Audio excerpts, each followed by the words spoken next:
Hey ceramics kids, today we are going to be introduced to our next project, which is mugs. If you can't tell by my voice, I am so excited because out of all the ceramic things possible to make, I'm pretty sure mugs are my number one.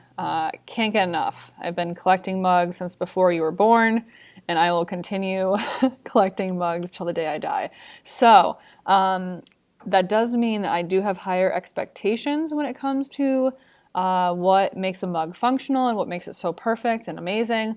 But I am so excited to see what you all come up with for your own design for your mug. So your mug has to be functional, and function is when something has a purpose and successfully fulfills that purpose. That means that your writing utensil, if it writes properly and does its job, then it's functional. If it ran out of ink or the lead keeps breaking, then it's not so functional. So for your mug, the purpose of it is to be able to eat or drink out of it. I don't know about you, but I love eating ice cream out of a mug because your hand doesn't get cold while holding the mug because you have that handle.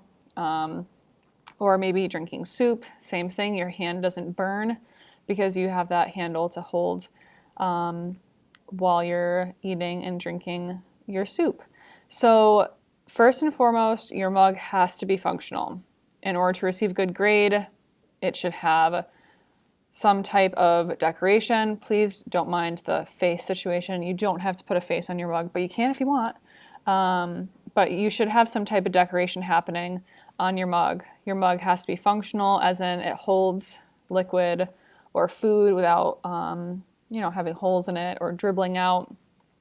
And all edges, especially the lip and the handle, must be smooth to the touch so someone using the mug won't cut their lip or cut their hand or won't be uncomfortable to hold that mug. Nothing is better than the smell of coffee and a good eye stab in the morning. So thinking about functionality is so important. I know some of you out there are like, oh my God, what a cute mug. And then you see the picture underneath of the person literally getting eye stabbed because the functionality is just not there. It's cute, but it does not function. Your mug must be aesthetically pleasing and functional all at the same time. A mug is going to be cylindrical, so circular, and it holds liquid and or food. Always a mug must have a handle in order for it to be a mug. Please do not ask me if you can make a mug without a handle. That's a cup. We're making mugs. And you can make the handles in multiple ways. There's two ways that I teach. There's a slab and a coil method. Slab would be you would hit out a flat piece of clay, cut the shape desired, shape it into the handle, and then scratch and slip it on the side of the mug. A coil is rolling out a large coil and then again shaping it to the correct size and the correct shape and attaching it to the side of your mug. So there's many different ways to make a handle. If you find a different way that you'd like to try, more props to you. But those are the two basic ways that I offer in the studio.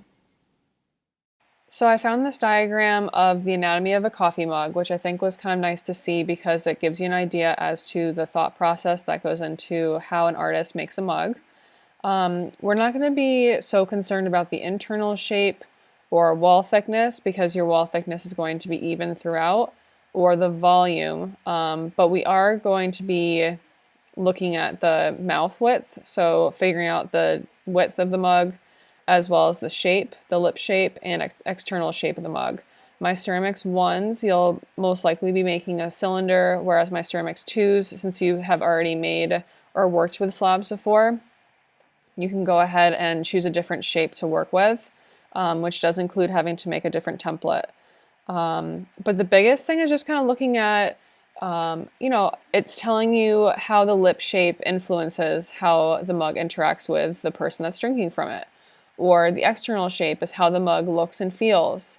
So really thinking about, even it talks about the mouth width, how it affects the temperature change, the aroma of the coffee, and things like that. So just kind of cool to see what people think about, and especially someone like me who loves mugs and owns many. I do think about, a wide mug doesn't hold coffee hot as long. So when I'm up in the morning with my son, who loves touch mugs and he's not allowed to do so, I want to make sure that I'm picking a taller, skinnier mug so my coffee stays hotter longer. So hopefully I only have to microwave it once instead of like 5 times. So, there are things that go into thinking about the shape of the mug, and some things that I'd like you to kind of think about as you're making your own. So I would like you to really think about when you're creating your handle, there's many things to think of. Number one is making sure that it's strong enough to hold the weight of your mug. You do not want this teeny tiny teacup type handle on a big sturdy mug, because then you can't actually hold the mug by the handle. Some of you may be saying, well, I cuddle the mug or I put my hand through the handle. You still want to make sure that the attachment of where the mug is being scratched and slipped is strong enough to be able to actually support the weight of your hand that's holding the mug. So either way, you do need to make a handle that is functional. Also think about who the mug's for. Are they lefty or righty? That could determine where the design of your mug goes if it's not a design that goes all the way around. Is it a person with smaller hands or larger hands? How many fingers do they actually use to hold the handle of the mug? A lot of men use like 1 to 2 fingers, whereas women do tend to kind of cuddle or cradle the mug. So, if you are making it for a family member at home or maybe even a friend, slide them a mug and ask them to pick it up and see what happens. And then that way you can create a mug that's really designed for them and their personal taste when it comes to holding and using a mug. Three-dimensional aspects.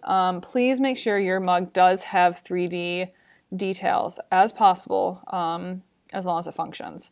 So thinking about, like, let's say if I want flowers, instead of drawing flowers on, maybe I actually create some flowers that have 3-dimensional petals, or the middle is 3-dimensional, or maybe some leaves are 3D with some texture. Keep in mind that we are using a 3-dimensional material and we want things to be popping out from the surface of the mug. You can also be carving into the surface of the mug to create a bas relief, or a high relief is when you would go ahead and attach things on top of the surface. You do not want anything near or on the lip of where someone could be drinking it from, because then it won't be functional. You also want to make sure the lip's not too thick, because a thick lip is very difficult to drink from. So also keep in mind, if you're saying, well, like the detail that I'm attaching is good because it's smooth, but it's still creating a thickness to that lip, you want to be really careful about that. Please be creative. I don't want you guys putting a smiley face or some type of generic, simple shape or design and calling it a day. I want you to really think about how you're going to be creative in making a mug that is unique and one of a kind and maybe special for someone that you're making it for. The theme can be whatever you want it to be, as long as it's school appropriate. So if you have a sports team, or you enjoy some type of movie or book, or whatever you want, I'm open to all ideas as long as it's creative and thoughtful and made well. Size requirement is super important. I've found over the years that having students make too big or too small of a mug doesn't really work in their favor.